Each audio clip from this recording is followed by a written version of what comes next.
जुलै 2007 मागचे पहिला अध्याय 60वी ओवी संपली होती. ती अशी, का पुला ठायन सांडिता आणि जे चंद्र प्रगटता हा अनुराग भोगिता कुमुदुनी जाणे. चंद्रगोताच चंद्रविकासी कमलिनी प्रफुल्ल होते व आपले ठिकाण न सोडता त्याला आलिंगन देते. हे प्रेम सुख कसे भोगावे हे जसे ती एक कमलिनी जाणू शकते. भगवान तसं पाहिलं तर खूप दूर आहे आणि त्या भगवंताला आपण तर पाहूच शकत नाही. किती दूर आहे याची काही कल्पना नाही. विश्व ब्रह्मांडाचे तारे करोडो करोडो प्रकाश वर्ष दूर आहेत. भगवान किती दूर असतात.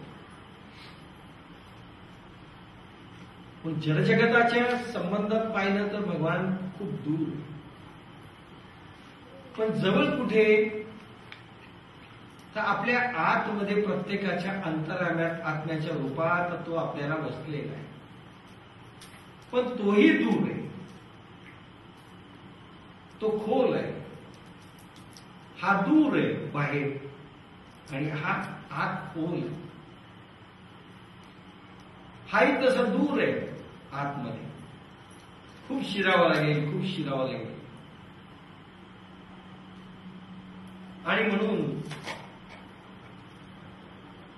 प्राण, मन, बुद्धी आणि अहंकार एकत्र झाले की आत्म्याशी त्यांचं सानिध्य झालं. आत्मसुख लाभायला लागलं. ध्यान प्रगाढ झालं. ध्यान काय सांगितलंय. आणि एक प्रकारची समाधी बोध अवस्था प्राप्त झाली.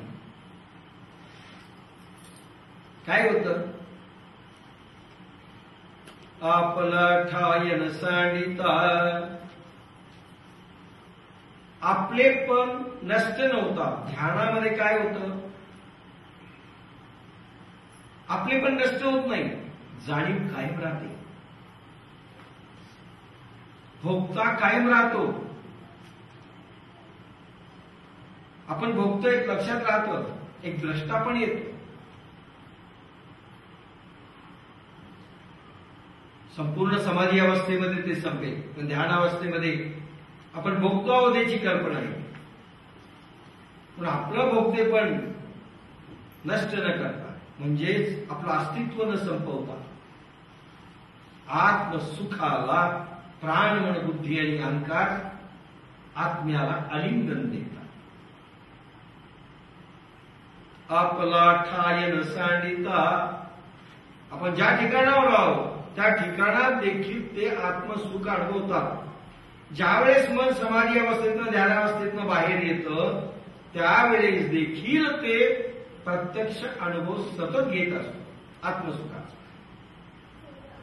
आपले पण नष्ट न करता, आपलं अस्तित्व न संपवता प्राण, मन, बुद्धी आणि अहंकार सततपणे भगवंताचं रूप डोळ्यात समोर पाहू लागतात ना. स्वतः भगवंत रूप ते होऊ लागतात. चैतन्याच्या महासागरामध्ये अखंड बुडालेले असतात. हे कसं होतं. हे चंद्र उगवल्यानंतर चंद्रविकासी कमलिनी जशी प्रफुल्लित होते तसा हा याचा मनमयूर साधकाचा भक्ताचा प्रसन्न होतो आणि प्रेम सुख अनुभवतो. चैतन्याचा प्रकाश अवग्रहण करतो.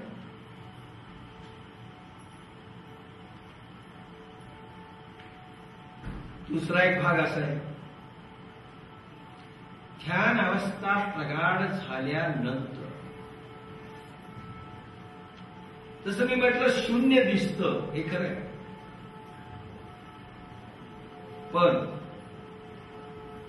एक हजारो सूर्य प्रगटतील असा एक प्रकाश दिसत असतो. चैतन्याचा, मूळ चैतन्याचा प्रकाश. तया तेजापासी दृष्टांत साजेना. तुकाराम म्हणतात इतकं तेज आहे की कुठलं दृष्टांत देऊ. काहींनी सांगितले हजारो सूर्य प्रकाशमान होतील असं दिसत असत. ध्यान अवस्था प्रगट झाल्या आणि म्हणून चैतन्याचा प्रकाश देखील ही बुद्धी आणि मन पाहत असत, अनुभव घेत असत. जसा सूर्याच्या प्रकाशाचा अनुभव कोण घेतं? कमळ घेतं किंवा आपलं सूर्यफूल घेतं. तसंच कमलिनी प्रफुल्लित होते सूर्यप्रकाश पाहिला तर अनुभव घेत असत. अशा रीतीनं चैतन्य सूर्यप्रकाशाचा अनुभव मन सतत घेत असतं, व्यवहारात राहिलं असलं तरीही.